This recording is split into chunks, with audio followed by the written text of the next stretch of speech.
So WandaVision episode 3 came out and I watched it, and I think we have a lot of clarifications. I think there's some mystery still going on.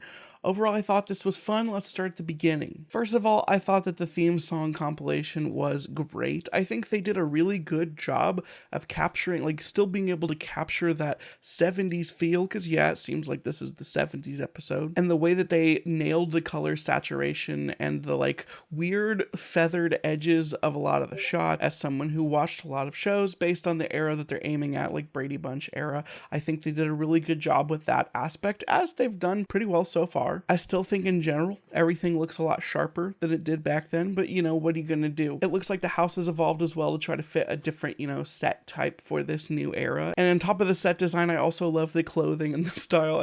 I love Paul Bettany's hair in this episode. And another one of the positive things that I enjoyed about this episode was that while there was still some of the sitcom trappings getting in the way, because I think that the blend is not working well, and it still isn't working well for me. I know a lot of people disagree with me. They enjoy the mix, they enjoy the blend. I think that it's getting in the way, and I have a hard time explaining why it bothers me, because I like things where everything seems normal and then it gets weird. I don't know what it is that's not working for me, but the scene that I felt like it worked the least was the scene with the stork and Geraldine on the couch and all of that. But like, it's clear she's trying to hide something. They're trying to fit the comedy. I don't know. That part doesn't click for me, and it hasn't. I did get a good laugh out of the "do these earrings make me look fat" joke. But I think story-wise, there are two major things that we need to talk about in this episode, and one is that it seems that Wanda is creating this sort of weird pocket dimension, and two, we definitely see that there is some external people that seem to be trying to get Wanda to remove herself from the situation. So I don't think we're probably ever going to get addressed why Wanda's pocket dimension, her safe space to escape, is sitcoms through the decades. I don't think we're going to get an answer to that. I think we're going to have to hand wave that. It definitely seems like Wanda, in her grief with her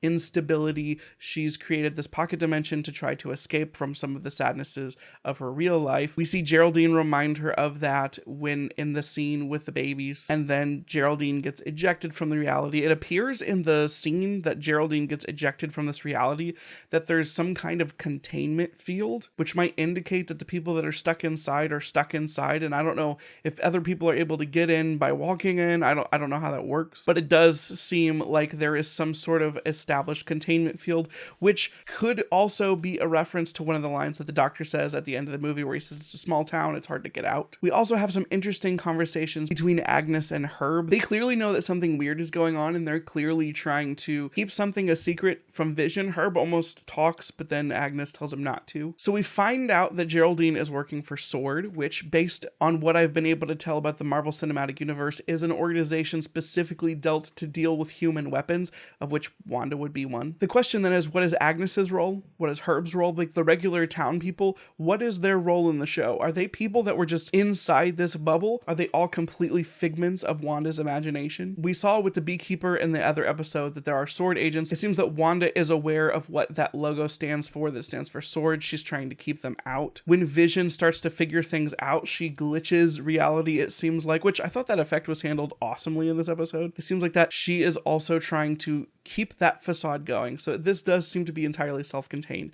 But the other important thing that I wanted to talk about that we learned in this episode is that she is not stable and she's not entirely in control. In the moments in the story where she starts to have contractions and her water breaks, and even before the Braxton Hicks scene, I'm pretty sure, with the butterflies, she makes the butterflies real without knowing it. She's not in control of her power, and things that she's thinking about are becoming reality. That's something that I alluded to in that last video that I made, where her powers are so powerful and also so out of control that if she subconsciously thinks about things, they start happening, and she starts blending and blurring those lines, which I guess makes sense if you're already in this distorted reality. The complicated parts of that discussion then are the labor pains that she was having were entirely based on what she would simulate for herself, I assume. Also, all of these characters presumably are either simulations or they were caught up in the sort of weird warped bubble of reality that she's created.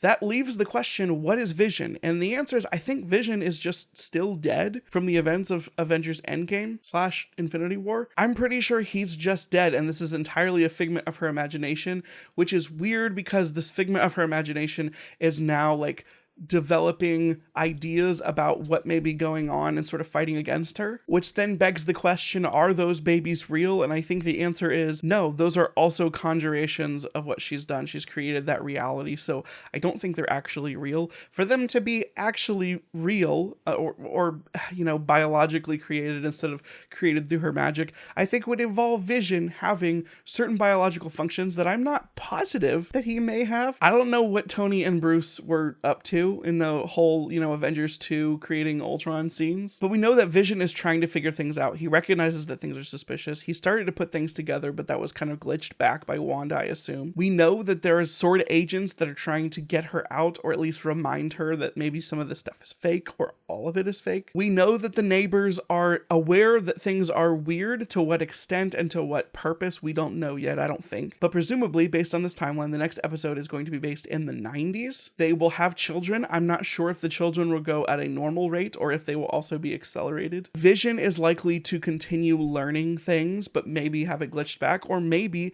he'll be smart enough to try to keep it secret from Wanda. It's hard to tell. Is he really Vision? Is he a figment of her imagination? It's all hard to tell. I'm curious if we're only going to see perspectives in the next episode of things that are based inside the world of the next episode.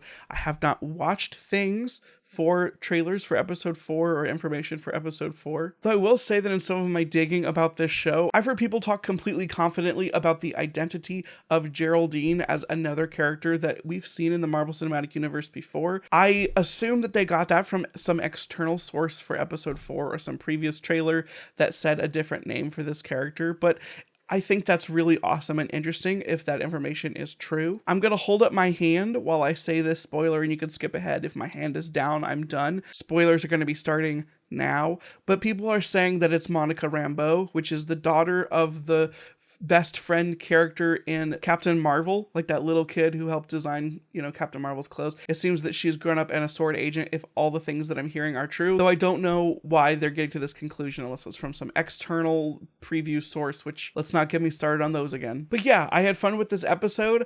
I think that the reveals that we got were slightly disappointing to me, but I like the fact that we're spending a little bit less time with just the blend that I talked about. We're seeing more of the weird creep into less of the try to blend the humor with the parody and I also still have more people saying that it's not parody. It is parody mixed with other things. Some of the parody is mixed with Easter eggs. Some of the parody is mixed with actual homage. But they are clearly making fun of things from the past, using the trappings of the past. Some of that is parody. It's just parody by definition. Speaking of segments that normally incorporate parody, the ad to this episode also, I feel like, supports the idea that Wanda has created this entire thing for herself. It's sort of a like, hey, create your own reality if the real reality isn't good enough for you situation. So I'm curious to hear what you guys thought of this episode. Did it vibe with you very well? Were you enjoying the different blend? Do you agree with the conclusions of what I think we know now? Because I feel like a lot of things were confirmed and established in this episode. Please leave your thoughts down below in the comments. If you like this video, leave a thumbs up. If you want to discuss it further, there's a channel on my Discord, which is a link down below as well. I'm looking forward to next week's episode. Even though the show isn't blowing it out of the water for me, it's definitely enjoyable, and it's not that hard of a commitment to watch, a pretty short show once a week. If you'd like to see more of my thoughts on this show as we continue forward, it would be awesome if you could hit that subscribe button. In fact, I've been very close to hitting and sustaining 3,000 subscribers for a while. That would be awesome. I'll talk to you guys again next week. Thank you for watching. Sleep, no one ever get enough. Always looking out tired. Sleep, no one ever get enough. If I don't show up, I might get fired. Sleep, no one ever get enough. Always looking out tired. Sleep, no one ever get enough. If I don't show up, I might get fired.